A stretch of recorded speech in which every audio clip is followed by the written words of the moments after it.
ಅಂದರೆ ಅವ್ರ ಮನೆಯಲ್ಲಿ ಆ ಇನ್ಸಿಡೆಂಟ್ ಆಗಿರೋದೆಲ್ಲಿ ಅಂತೀರಿ ಸರ್? ಮನೆ ಗ್ರಾಮದಲ್ಲೈತೆ. ಅಲ್ಲಿಂದ 200 ಮೀಟ್ರ್ ದೂರದಲ್ಲಿ ಅವ್ರ ತೋಟದ ಒಂದು ಗೋಡನ್ ಐತೆ. ಪಂಪ್ ಸೆಟ್ ಎಲ್ಲ ಗೋಡನ್, ಅಡಿಕೆ ಎಲ್ಲ ಒಣಗ್ಸೋಕ್ಕೆ ಅಂತ ಒಂದು ಗೋಡನ್ ಮಾಡ್ಕೊಂಡಾರೆ. ಆ ಗೋಡನ್ ಒಳಗಡೆ ಹೋಗಿ ಅವ್ರು ಮಾಡ್ಕೊಂಡಿರೋದು.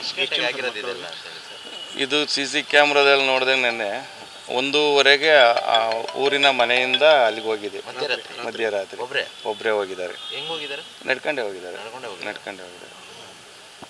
ಅಷ್ಟೊಂದು ಬೇಜಾರು ಯಾಕೆ ಅಂತೇಳಿ ಸರ್? ಅದು ಇಡೀ ಊರು ಗ್ರಾಮಸ್ಥರಿಗೆ ಯಾರಿಗೂ ತಿಳಿದಿಲ್ಲದಲ್ಲ ವಿಚಾರ. ಅಂತ ಕಿತ್ತಾಟ ಕೂಡ ಏನಿರಲಿಲ್ಲ ಅವ್ರ ಮಧ್ಯದಲ್ಲಿ. ಅಲ್ಲ, ಅತ್ತೆ ಸೊಸೆ ನಡುವಿನ ಜಗಳ ಅಷ್ಟು ದೊಡ್ಡದ? ಇಲ್ಲ, ಅದು ಆ ಥರ ಗ್ರಾಮದಲ್ಲಿ ಏನು ಗೊತ್ತಿಲ್ಲ ಅಷ್ಟೊಂದು. ಅವರೆಂದು ಕಿತ್ತಾಡಿದ್ದು ವಾತಾವರಣ ನೋಡಿಲ್ಲ ಗ್ರಾಮಸ್ಥರು. ಗಲಾಟೆ ಇತ್ತ ಫ್ಯಾಮಿಲಿ ಅಥವಾ ಪ್ರಾಪರ್ಟಿ? ಇಲ್ಲ, ಪ್ರಾಪರ್ಟಿನಲ್ಲೇನು ಗಲಾಟೆ ಇಲ್ಲ, ಎಲ್ಲ ಒಟ್ಟಿಗೆನೇ ಇದ್ರು. ಏನಿಲ್ಲ. ಒಬ್ಬನೇ ಮಗ, ಹೆಣ್ಮಕ್ಳು ಇಲ್ಲ, ಒಟ್ಟಿಗೆ ಜೊತೆನಲ್ಲೇ ಇದ್ರು. ಅವರು 4 ಜನ, ಇಬ್ಬರು ಮಕ್ಕಳಿದ್ರಲ್ಲ, ಮೊಮ್ಮಕ್ಕಳನ್ನ ಇದಕ್ಕೆ ಬೋರ್ಡಿಂಗ್ ಹಾಕಿದ್ರು ಅಲ್ಲಿ ಚಿಕ್ಕನಾಯಕನಹಳ್ಳಿ ಹತ್ರ. ಒಂದು ಮೊಮ್ಮಗಳು ಮೊಮ್ಮಗ ಇದ್ರು. ಅವರಿಗೆ ಯಾವುದೂ ಇಲ್ಲ.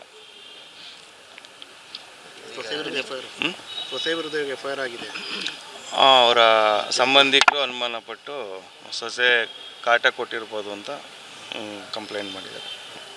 ಅಂದರೆ ಅವ್ರ ಮನೆಯಲ್ಲಿ ಆ ಇನ್ಸಿಡೆಂಟ್ ಆಗಿರೋದೆಲ್ಲಿ ಅಂತೀರಿ ಸರ್? ಮನೆ ಗ್ರಾಮದಲ್ಲೈತೆ. ಅಲ್ಲಿಂದ 200 ಮೀಟ್ರ್ ದೂರದಲ್ಲಿ ಅವ್ರ ತೋಟದ ಒಂದು ಗೋಡನ್ ಐತೆ. ಪಂಪ್ ಸೆಟ್ ಎಲ್ಲ ಗೋಡನ್, ಅಡಿಕೆ ಎಲ್ಲ ಒಣಗ್ಸೋಕ್ಕೆ ಅಂತ ಒಂದು ಗೋಡನ್ ಮಾಡ್ಕೊಂಡಾರೆ. ಆ ಗೋಡನ್ ಒಳಗಡೆ ಹೋಗಿ ಅವ್ರು ಮಾಡ್ಕೊಂಡಿರೋದು.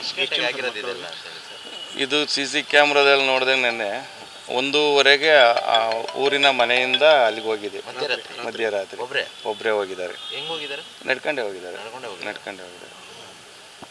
ಅಷ್ಟೊಂದು ಬೇಜಾರು ಯಾಕೆ ಅಂತೇಳಿ ಸರ್? ಅದು ಇಡೀ ಊರು ಗ್ರಾಮಸ್ಥರಿಗೆ ಯಾರಿಗೂ ತಿಳಿದಿಲ್ಲದಲ್ಲ ವಿಚಾರ. ಅಂತ ಕಿತ್ತಾಟ ಕೂಡ ಏನಿರಲಿಲ್ಲ ಅವ್ರ ಮಧ್ಯದಲ್ಲಿ. ಅಲ್ಲ, ಅತ್ತೆ ಸೊಸೆ ನಡುವಿನ ಜಗಳ ಅಷ್ಟು ದೊಡ್ಡದ? ಇಲ್ಲ, ಅದು ಆ ಥರ ಗ್ರಾಮದಲ್ಲಿ ಏನು ಗೊತ್ತಿಲ್ಲ ಅಷ್ಟೊಂದು.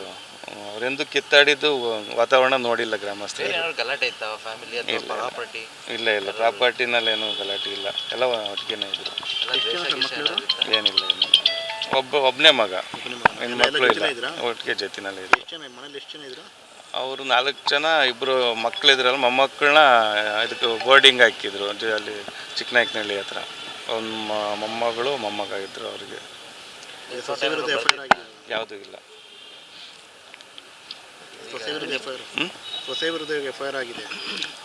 ಅವರ ಸಂಬಂಧಿಕರು ಅನುಮಾನಪಟ್ಟು ಸೊಸೆ ಕಾಟ ಕೊಟ್ಟಿರ್ಬೋದು ಅಂತ ಕಂಪ್ಲೇಂಟ್ ಮಾಡಿದ್ದಾರೆ.